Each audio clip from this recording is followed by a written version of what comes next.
Oh, hai pemirsa, apa kabar? Senang sekali kita bisa bertemu kembali di akhir pekan ini.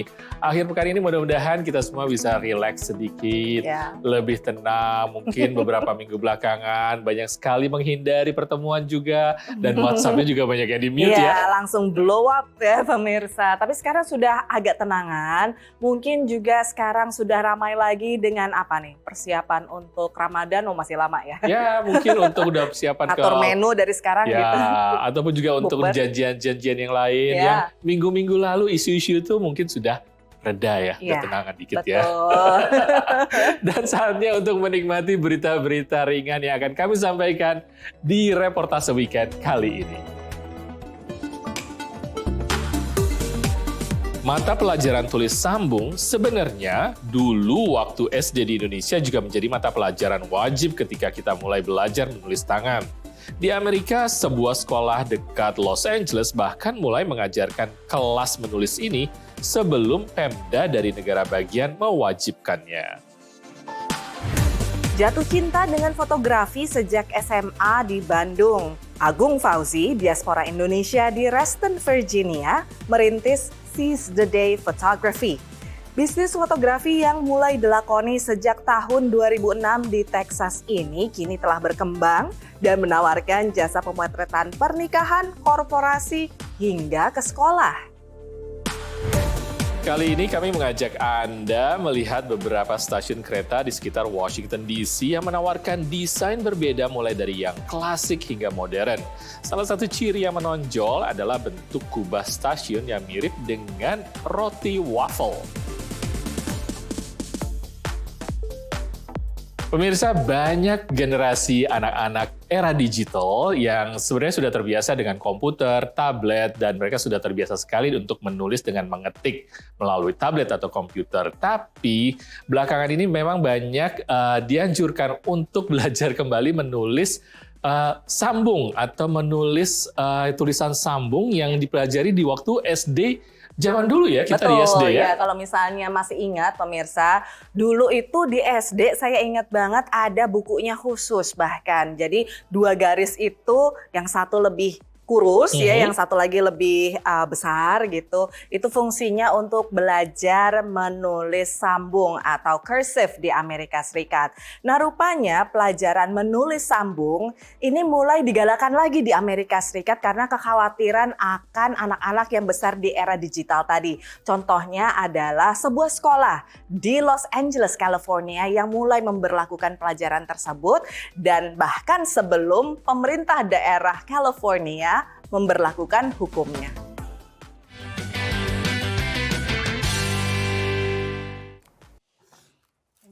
Tulisan kursif alias tulisan sambung atau tulisan Latin semakin asing bagi anak era komputer. Ini membuat mereka tak bisa membaca dokumen-dokumen bersejarah. I do know what the U.S. Constitution is, but I don't know how to read it. We have, I told you, the Constitution in our library. It's handwritten in cursive. So if you can't read those pieces of history without somebody translating it for you, I find that to be kind of sad too. So I just want my students to have that choice. Pamela Keller adalah guru sebuah SD di kota Fullerton, negara bagian California, tak jauh dari Los Angeles. Ia mengajar siswa kelas 4 hingga 6 untuk menulis sambung. A lot of my students will say, oh, it's too hard to write in cursive. And so we tell them, well, it's going to make you smarter. It's going to make some connections in your brain. And it's going to help you move to the next level. And then they get excited. Because I just feel like it's this fancy how to write, and it's just like fun to learn, like new letters. Sejumlah penelitian mendukung argumen bahwa tulisan tangan ikut memicu kecerdasan anak dibandingkan mengetik di keyboard komputer. Riset oleh peneliti Norwegia pada 2020 misalnya menemukan kelebihan menulis dengan tangan bila pun sang anak menggunakan bolpen elektronik atau layar tablet. You're using different neural networks when you're doing cursive rather than printing, and so it's creating those pathways in your brain. It also helps, I would say, with the retention of information, how letters are formed. As you're creating the letter, you're thinking about what is the sound that letter makes and how does it connect to the next letter and what are those two sounds together. Mulai Januari 2024, perundangan di negara bagian California kembali mengharuskan pengajaran tulisan sambung bagi siswa SD. The language in the bill was pretty narrow, just saying that students would be introduced and exposed to cursive writing between the ages of 1st through 6th grade. The hope of the legislation is that by the time students leave 6th grade, they would be able to read and write it. California menjadi negara bagian ke-23 di Amerika yang mewajibkan pengajaran tulisan kursif. Menurut mycursive.com, penggalak tulisan sambung. Pengajaran tulisan kursif alias tulisan sambung menghilang dari sekolah dasar di Amerika Serikat bersamaan dengan masuknya tablet serta komputer ke ruang kelas. Tapi bersamaan dengan itu, sejumlah penelitian menunjukkan kemampuan baca siswa SD di Amerika akhirnya tertinggal dibandingkan negara seperti Singapura dan Jepang. Dari Washington DC, saya Nova Purwadi dan tim VOA.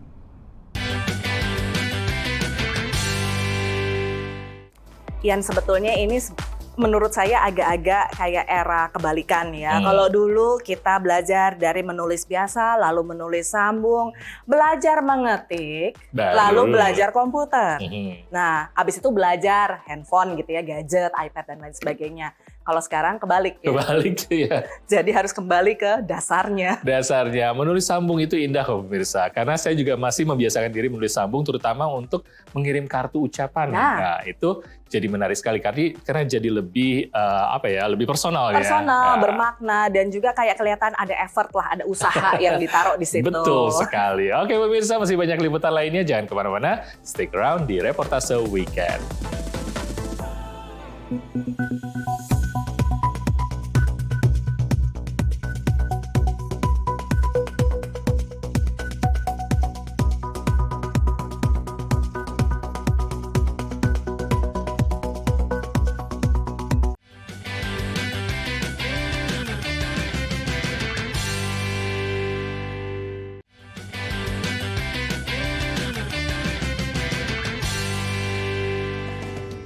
Pemirsa, welcome back di Reportase Weekend dari studio VOA di Washington DC. Beberapa waktu lalu kita sama-sama mengekspresikan aspirasi demokrasi kita di pemilu ya. Jadi orang-orang Indonesia, WNI di luar negeri termasuk di Amerika Serikat itu memilihnya memang lebih awal daripada di tanah air 14 Februari.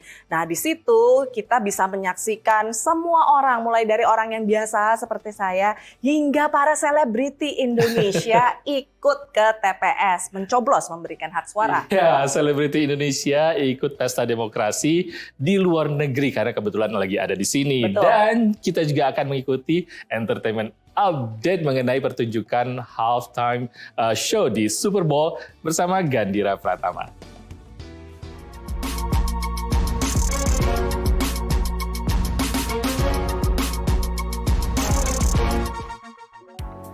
Hey guys, welcome to VOA Entertainment Update, your one-stop shop for everything pop. Mau nanya nih guys, ikut nyoblos nggak tahun ini? Good. Nah, para warga Indonesia di Amerika juga ikut nyoblos di Pilpres 2024 ini, termasuk selebriti Indonesia loh. Check it out. Menurut PPLN New York, sekitar 2.500 warga Indonesia berkumpul di TPS LN Queens, New York 10 Februari lalu untuk pemilu Indonesia. Termasuk selebriti Indonesia yang kebetulan tinggal dan sedang berada di luar negeri, seperti aktris sinetron Natasha Wilona, serta Cinta Laura yang sedang berada di New York untuk pekerjaan bersama brand mode ternama.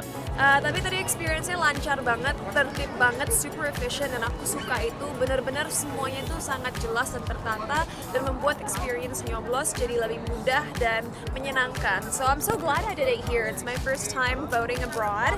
Sementara itu di kota Los Angeles dengan jumlah DPT terbesar di Amerika, warga Indonesia juga berbondong-bondong menggunakan hak pilih mereka di TPS luar negeri. Ada penyanyi dan aktris Indonesia, Sarah Azhari loh. Seruan mana? Kayaknya di Indonesia lebih rame, lebih meriah karena kan tetangga segala macam pada ikut. Kalau di sini juga enak sih. Dan kebetulan anak saya ini baru pertama kali milih. Wah, seneng ya bisa lihat para selebriti ikut nyoblos di TPS luar negeri. Nah, speaking of stars, gokil. Ada banyak sekali selebriti mega bintang yang hadir di Super Bowl tahun ini.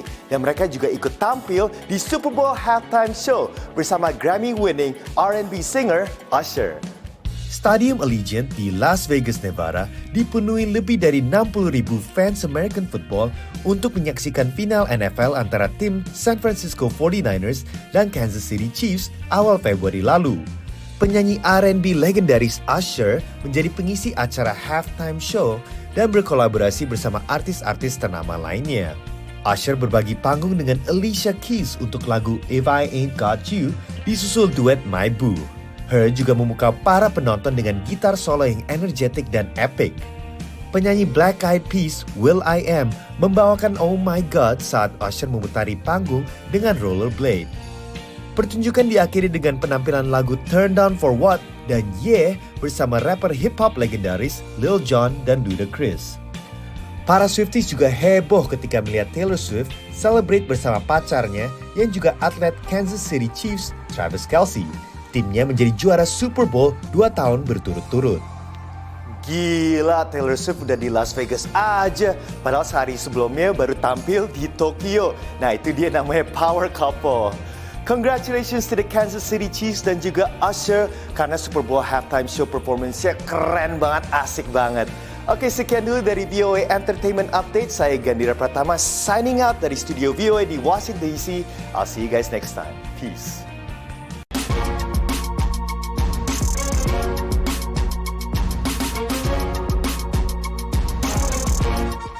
Nah pemirsa, buat orang-orang seperti saya sebetulnya nggak masalah mau timnya kalah atau menang di Super Bowl. Tapi yang penting apa makanan yang disajikan, biasanya chicken wings gitu ya, atau quesadillas dan lain sebagainya. Dan juga halftime-nya tuh siapa yang mengisi, kayak tahun ini kan Usher, aduh nostalgia. Dan juga tentunya banyak hiburan lainnya seperti iklan Super Bowl yang seru-seru. Iya. Apapun itu tujuannya memang seru sekali ya nonton Super Bowl, apalagi makanannya banyak ya. Betul, kumpul-kumpulnya. Dan setelah makan-makan, gimana kalau kita jalan-jalan? Saya pengen ngajak jalan pemirsa ke Washington DC, nggak jauh-jauh, melihat berbagai stasiun kereta bawah tanah di Washington DC yang desainnya ikonik dan sangat spesifik. Hujan-hujan di DC, siapa bilang nggak bisa ngapain?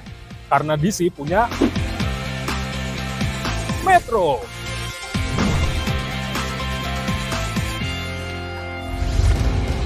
Di Washington DC ada sistem kendaraan namanya Metro Rail, atau biasa kita punya di Jakarta itu MRT. Biasa digunakan oleh masyarakat DC ataupun juga turis untuk berjalan-jalan dengan biaya yang murah dan juga gampang kemana-mana. Kemana kita sekarang? Jadi di Metro ini ada banyak pilihan tempat dan setiap station yang ada di sini ada banyak keunikannya masing-masing. Jadi kalaupun hujan, jalan-jalan di Metro pun juga asik.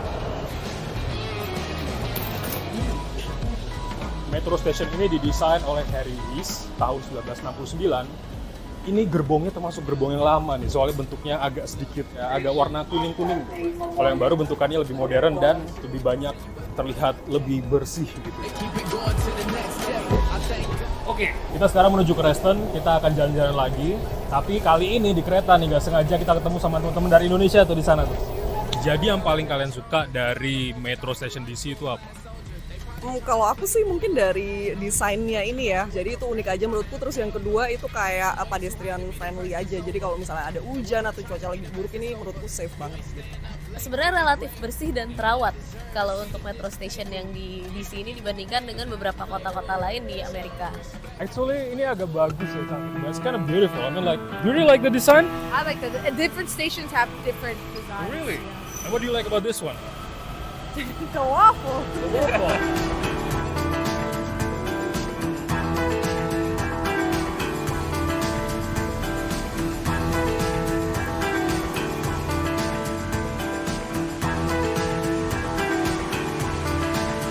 Oke, kita sudah sampai di Reston.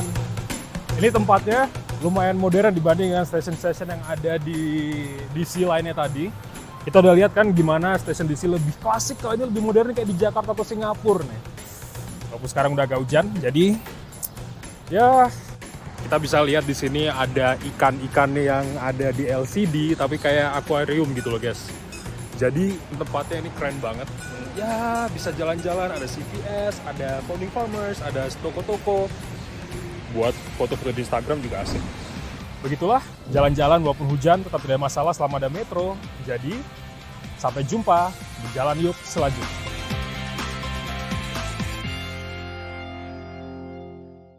Pemirsa, sistem kereta api bawah tanah di Washington DC memang salah satu yang tertua dan itu Ya. ikonik sekali ya, seperti waffle di dalamnya dan pasti semua orang tahu kalau itu di Washington DC. Mulai sekarang aku jadi selalu lapar ya kalau misalnya ngelihat itu inget waffle. Tadinya nggak kepikiran loh seperti itu.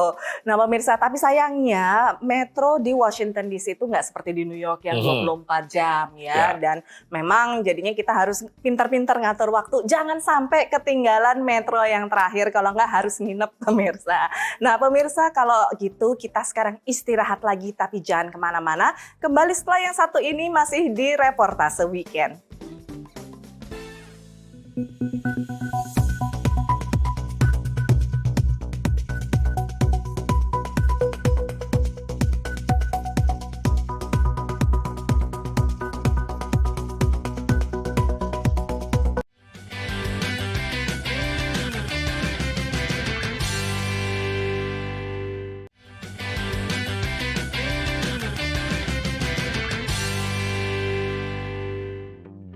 Pemirsa, Anda masih bersama Reportase Weekend. Di akhir pekan mungkin banyak kegiatan yang kita lakukan berasosiasi dengan hobi kita, sesuatu yang kita gemari untuk dilakukan dan menjadi sebuah tempat ataupun sebuah kegiatan yang bisa membuat kita rileks. Tapi jangan pernah dianggap bahwa hobi itu remeh loh. Siapa tahu hobi bisa menjadi sebuah profesi ya. Betul, seperti yang terjadi pada seorang diaspora Indonesia asal Bandung, yaitu Agung Fauzi. Ia mendirikan Seize the Day Photography tahun 2006 berbekal dari hobinya fotografi selama dia SMA di Bandung. Nah, kini Seize the Day Photography tidak hanya melayani wedding photography yang sangat laris ya di Amerika Serikat ya, pangsanya sangat besar, tapi juga menangani foto-foto korporasi dan bahkan sekolah-sekolah.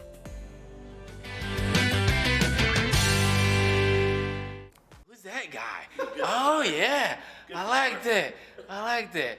There you go. I would describe Agung as energetic, a lot of energy. Tak salah apa yang digambarkan Jason Van Dorsten, pendeta di Reston Bible Church, mengenai Agung Fauzi, diaspora Indonesia yang berprofesi sebagai fotografer. He has the ability, I think, to interact in such a way with the people that he's photographing. I think his real gift is just in connecting individually with people. That just takes his ability to create a good photograph or video and elevates it, in my opinion, to a higher level. Dan pagi ini, suasana di lobi gereja terdengar meriah dengan suara dan tawa Agung yang tengah mengambil foto para staf dan pendeta.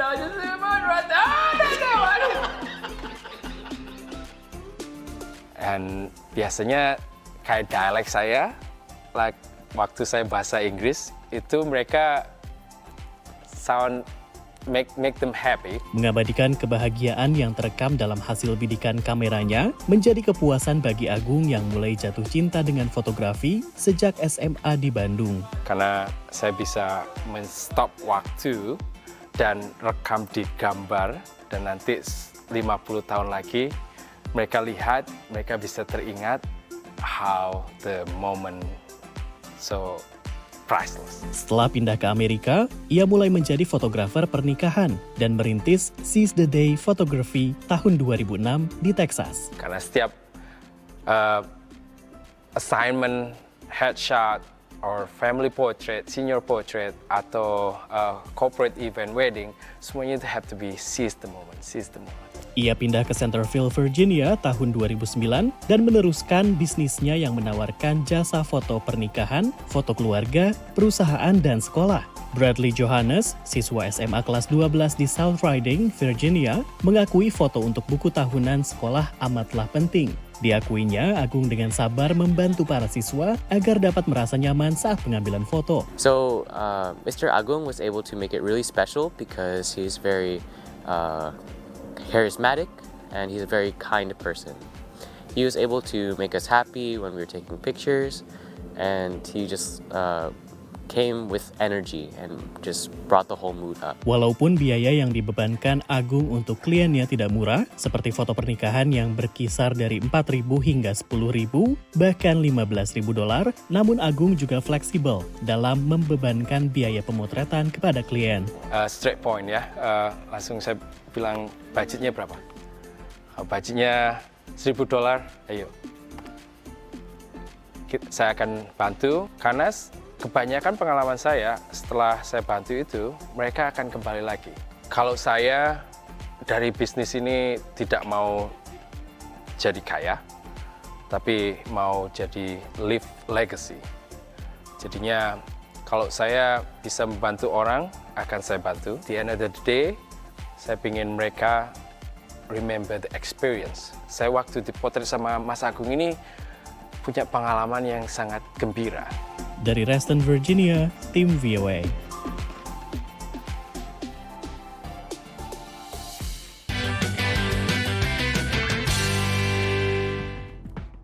Ya tadi ada satu kutipan dari Mas Agung Fauzi yang mengena di diri saya bahwa dia bilang dia menjadi fotografer itu walaupun sukses ya di Amerika Serikat, tapi dia menjadi fotografer itu bukan untuk jadi kaya, tapi untuk bisa memberikan memori atau meneruskan legacy. Itu indah sekali menurut saya. Dan itu memangnya kalau misalnya kita suka dengan pekerjaan itu karena itulah hobinya, jadi dia bisa menikmati 100%. Betul. Pemirsa, terima kasih sudah bersama kami di Reportase Weekend dengan berbagai informasi yang menarik. Namun saatnya kita berdua untuk pamit dulu. Saya Ian Umar, kita berjumpa lagi next weekend. Dan saya Aryatno Budianto, tidak lupa mengundang Anda untuk berpartisipasi dalam media sosial kami dengan handle VOA Indonesia. Sampai ketemu lagi minggu depan pemirsa, stay safe and stay healthy. Dadah!